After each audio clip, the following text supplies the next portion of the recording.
And you mentioned Miguel Cotto fighting at 145. You can't be serious. Hey, Cotto had 35 fights prior to that, and had fought, I believe, 26 or 27 of them at 140, and he can't make 145. It's what? It's £2. You know what I mean? And yet you defend Mayweather, bringing Marquez up 17 pounds and still not coming in. He still comes in overweight, and you're criticizing a guy over a couple of pounds when it's Pacquiao taking the risk to move up. Pacquiao's the one taking all the risks by moving up this far. He could have stayed at 130, you know what I mean, or 126. He could have stayed there. You know what I mean? Instead, he's chosen to take risks. He's chosen to, give us some, entertaining fights. The Hatton fight, one of the best knockouts I've seen. I think it's the best fucking one-punch knockout I've seen since Hearns knocked out Duran.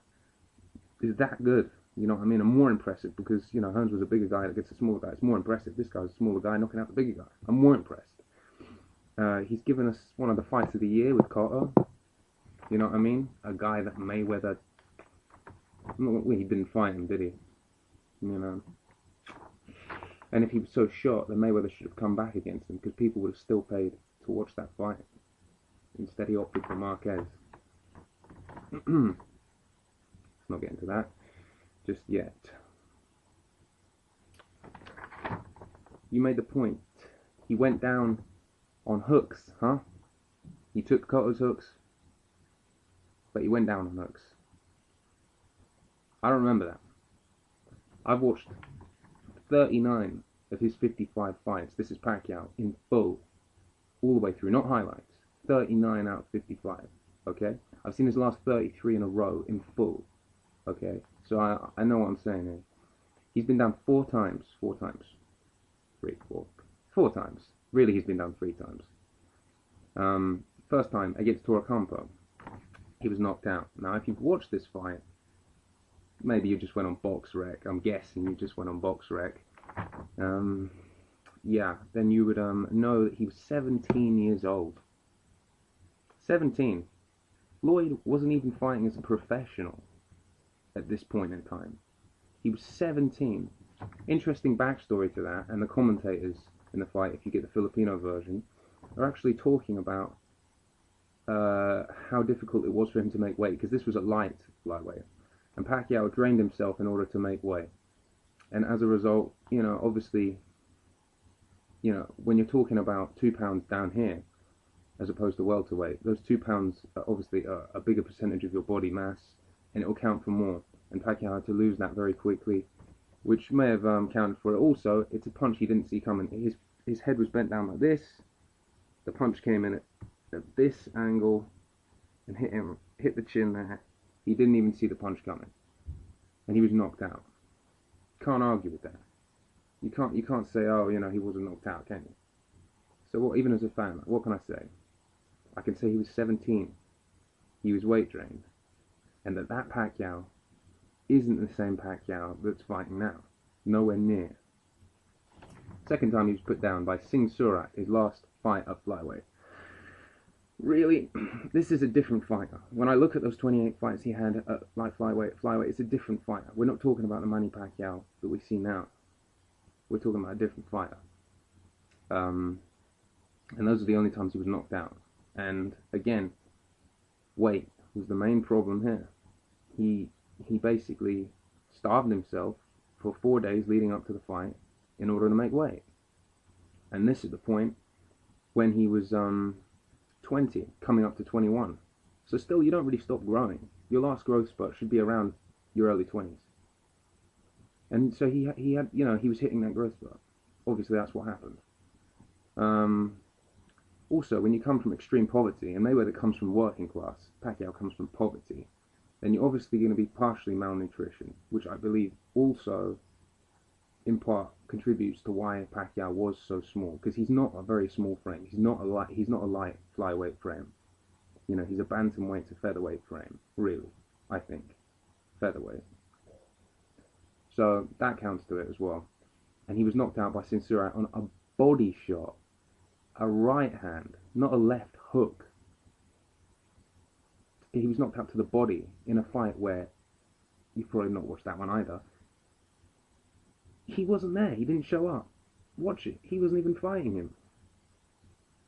Anyways, any of you out there, just watch the fight and you'll see it wasn't Manny Pacquiao fighting. You know? Simple. Again, he was knocked out by a guy named Nidal Hussein. And this is at super bantamweight now. So we're getting into the more, recent-ish Pacquiao. This was 2000. He knocked out on a jab, come hook. Don't really know what it was, but he leapt into it. He ran into it, got knocked down, and recovered later on that round. Won every other round in the fight and stopped the guy in round 10. So the way I look at it, yeah, flash knockdown. He was hurt a bit. He was buzzed. That's it. Got up. He leapt into it. He wasn't standing like that blocking the way Cotto hit him. He ran into it like, check, left hook. You know it. You know that one. You love it. And there you go.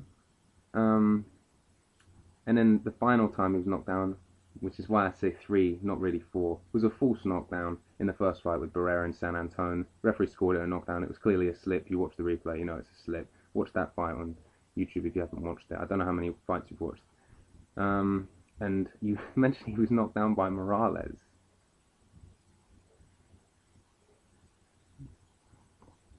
Really? Which fight was that? Which Morales fight? Sorry, what? I don't remember that. I don't know. Either I'm losing it or I'm not losing it. He was never knocked out by Morales. And he was never hurt by Morales. He was drawn in and he was caught off balance. He was wobbled. He was exhausted. Morales made him fight his fight in the first fight and a bit of the second. He was never properly buzzed and hurt and out on his feet by Morales. Morales never put him there. And also, again, the controversial thing. You're the most controversial guy on YouTube, huh? I don't think so. Look, the most controversial people on the net right now are the Taliban, because they're sawing people's heads off. See, it's not very difficult to be controversial. It's pretty easy. I could get a fucking small animal and kill it right now, and I'd be controversial. It's really not difficult. It's really not intelligent. It's just sort of nothing. So, if you want that tag, you don't have that tag. Like I said, the most controversial people around right now are like the people cutting motherfuckers' heads off, are the people killing people. What are you doing? You're talking about boxing. You're talking about a niche interest. 1,000 people are watching. There's other things getting millions of views and people are outraged. And I'm sure that half the people watching your show probably agree with you. So you're not controversial in the scale that you think you are. And also, you make fun of Pacquiao and the possibility of him having a third fight with Marquez. Well, it depends at what weight. If it's a welterweight, then yeah, I'm not impressed. I'm with you on that one. I'm not too impressed. If it's at 140, give or take. If it's 135, I'm impressed, because Marquez is a deadly fighter at featherweight, super featherweight, lightweight. So I'm impressed if he's going to fight him in that weight. And also because he's jumping back down again. I love this jumping weight. Very good. So yeah.